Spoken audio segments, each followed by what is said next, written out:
you think is wrong with humanitarian aid? Well, I'm the kind thing of confused about that. is the way that they're doing it. It's like a Trojan horse. It's like the way that they're gonna like pose them getting the military in is like as humanitarian aid to be like, oh, first off gonna have all these sanctions so people are starved for resources, and then offer this little bit of humanitarian aid, and then like get in with the military. But using humanitarian aid, it's happening on the border of Colombia right now. Cucuta, right? Well, but it's sponsored by the U.S. military. Like we have all these troops that are in Colombia. There's like this big, it's like a bullshit like Live Aid festival to raise money for humanitarian aid. Right. But the thing is it has nothing to do with like ending the sanctions, with like actually working with. It's like the classic thing of humanitarian aid and charity. It's like this little carrot, but they're using it like a Trojan horse to just get the military. But what about humanitarian aid from Russia, from China? See, we just didn't have room on the sign to put U.S. humanitarian aid. Oh, I see. No, you're right. That's a flaw in this sign, because absolutely, like from Cuba, from Russia, from China, from like mostly socialist countries and all these African nations to support. Absolutely, yeah, I would say so. It's just the thing is that from the U.S. it's not okay. The humanitarian aid from the U.S. is the Trojan horse. So that's the point that we're making. Is like it's so militarized. But is it okay to take it from from the European Union nations to take aid? I think that it just depends on what the context is, and like if you look at the interests that are behind it. So like I feel like a lot of like the UN, like U.S., Canada, France, like all these European nations.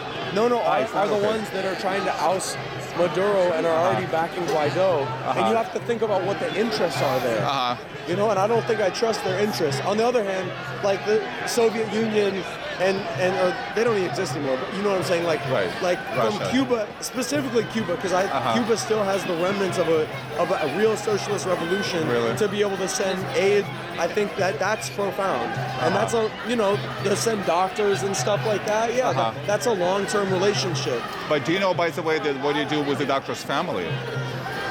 The doctors that go to Venezuela, I don't know if it's true or not, maybe you can correct me on that, the doctors are like hostages. They keep the doctor's family in Cuba to make sure that the doctors that go to Venezuela are not going to defect.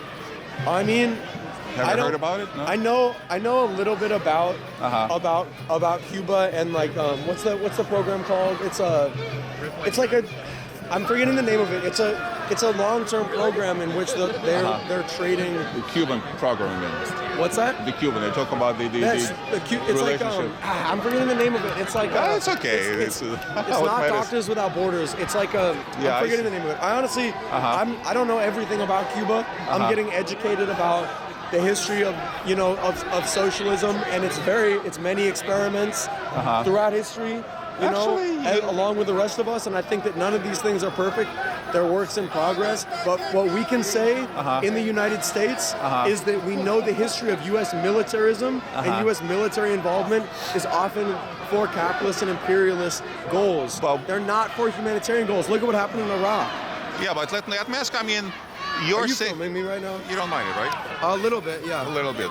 Yeah, I don't really like, just let me know, Okay, look. Because I thought I was just having a dialogue with you. I don't know how you're going to edit this. I'll show where you're going to end up. I hope you don't mind, because yesterday I loved when you said that you don't know much about socialism. The reason I love it is because I'm the person who can talk to about it. The reason being, I am from USSR, the country that doesn't exist anymore. So I actually lived so-called socialism. So I know firsthand what socialism is all about. But there's not one socialism. Socialism depends on the context, and there's very many experiments of it. And there's a strong argument to say that Soviet Union was one experiment that ended up with way too much state planning, and a lot of things got lost. But the way that socialism has been used by revolutionary movements throughout the world in the past, 40 years, 50 years, I think that there's a lot to learn from. I'll make it 100. But not that those things are all. No, I mean you can laugh, but I'm talking about. No, I'm talking about the number, 100 years. Nicaragua, I'm not laughing. It's about Cuba. But it's a very serious. You're absolutely right. It's not a laughing matter. It's a very serious matter because Where can you point to successes of socialism? I think that I'm less comfortable because I'm someone who's grown up with a educational system in the United States that they wouldn't teach us about Cuba or China or the Soviet Union. Positive way, negative way, or just neutral way? You only learn pretty much negative things in the U.S. So I feel like the position that I can take is that I don't agree with any U.S. military involvement in Venezuela whatsoever. I do not trust their interests. Okay, but and that's the position that I'm taking. Okay, but let me expand it. I mean, since you were talking about the history of socialism, right? And we're talking about the U.S. militarism that they're against. I mean, I agree with you. I wish. You all good? Yeah, sorry. I'm not going to talk for too much longer. You know, I'm losing my voice here. I gotta save it. You know, for what? Shouting slogans or something.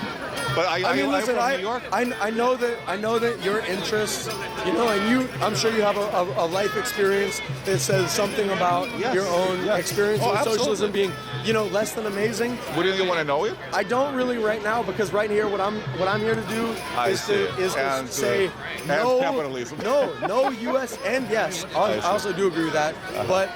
You know, you see the manifestation of capitalism in its imperialist actions, and this is another attempt at that. So that's my position. Okay, but before we part ways, just one thing as far as militarism is concerned. Coming from Russia, I know that the Soviet Union would have conquered the United States had we not been able to defend ourselves, right or wrong. So if not, I'm not going to get quizzed. I'm sorry. You got this camera in my face. Okay, sorry. I'll use my card. Is like, I could talk to you, but I feel like, you know, you have the camera, you have an interest to uphold here, so I'm not down with it.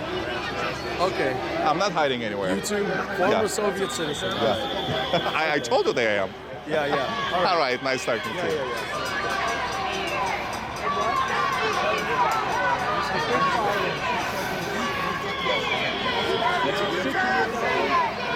Service and perform. I do comedy with like.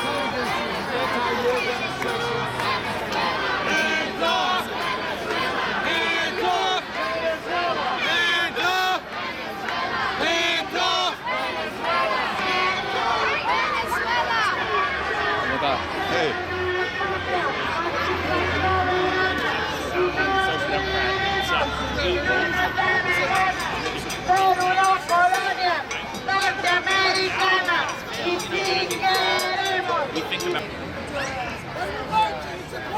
Stay tight and stay together.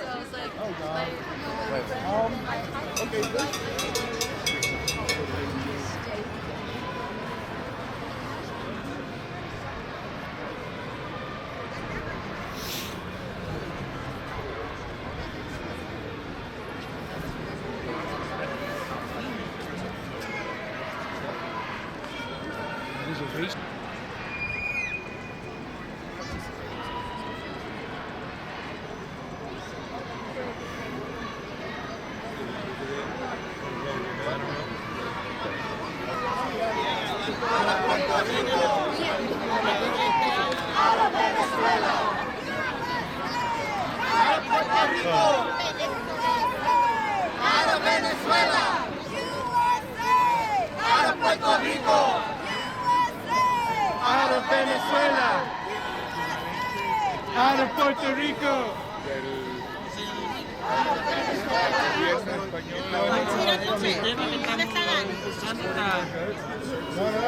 Ahí, como te digo, hay gente. ¿Quién? Muéstrame uno de los mejores.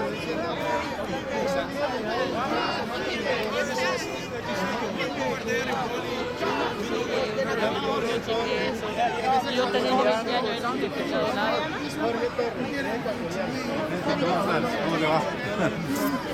Did you get a press release about the 9/11? I'm sorry? This is about the 9/11 Truth Action Project and the Lawyers Committee. There's a body of evidence that went into the Justice Department. What happened? The